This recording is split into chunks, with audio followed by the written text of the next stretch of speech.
Hello, Parkland. Today is Tuesday, September 30th. Welcome back to the Trojan Update. I'm senior producer and managing editor, Allie, Fredrich.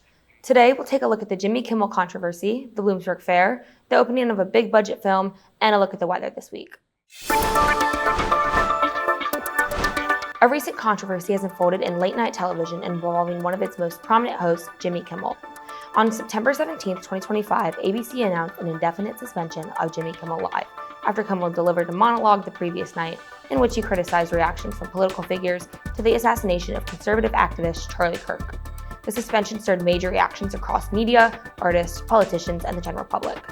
Broadcasters Nexstar and Sinclair preempted Jimmy Kimmel Live from their ABC affiliate, citing concerns over the comments. Some industry groups and free speech advocates expressed alarm that political pressure could influence decisions about what can air on television. Meanwhile, FCC Chair Brendan Carr remarked that the network might face consequences, including possible license revocations, if they continued broadcasting content he deemed irresponsible. After several days of negotiations, ABC declared that on September 22nd that Jimmy Kimmel Live would resume airing the next night.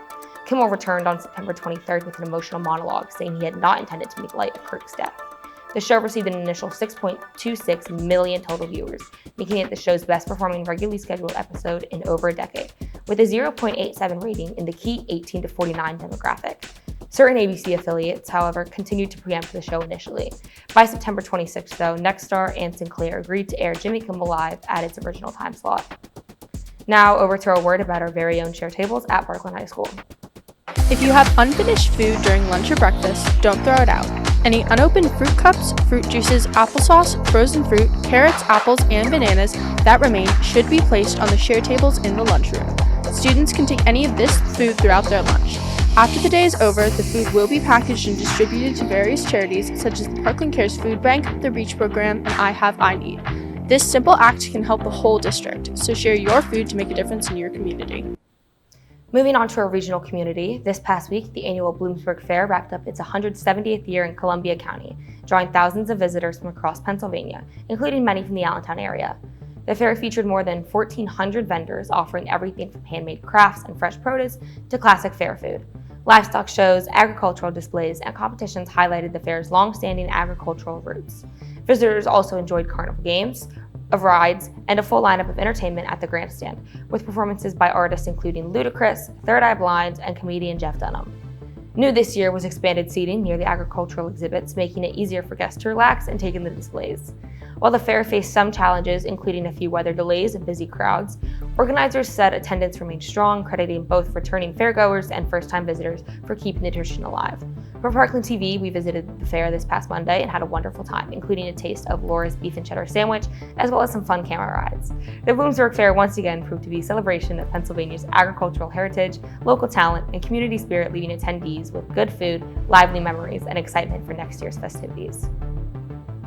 Let's now take a look at Parkland Film Club popcorn every Friday for $2.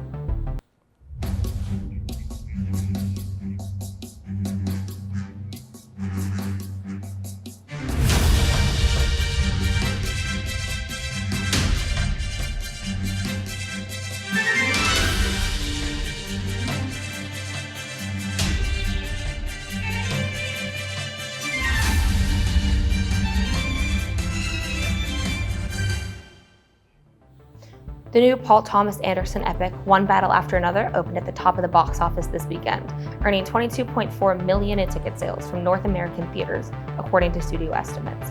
The 170-minute drama starring Leonardo DiCaprio, Tiana Taylor, and Sean Penn is Anderson's most ambitious project yet, and a major gamble for Warner Brothers, which invested over $130 million to make it.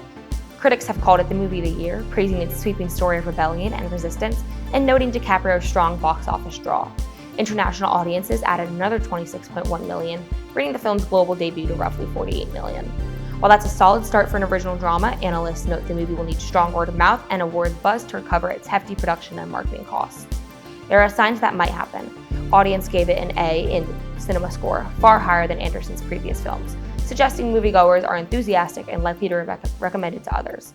For Warner Brothers, this is its 9th #1 opening of 2025, reinforcing a strong year at the box office. Whether One Battle After Another can sustain its momentum over the coming weeks remains to be seen, but for now, it has claimed the weekend's top spot and stirred up early award season excitement. Now to cap off this edition of Trojan Tuesdays, over to a word on this week's weather with meteorologist Molly Phares.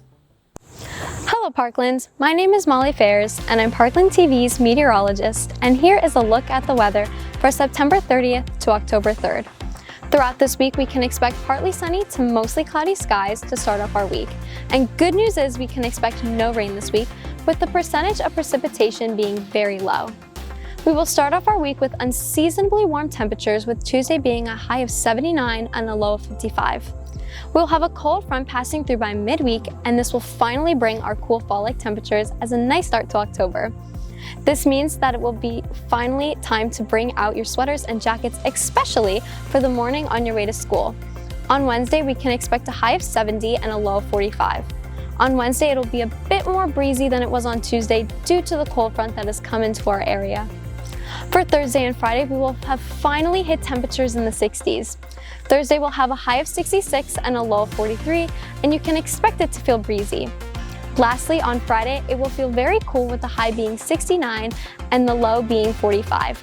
That's it for this week's weather. I'm Molly Phares. Have a great day, Parkland.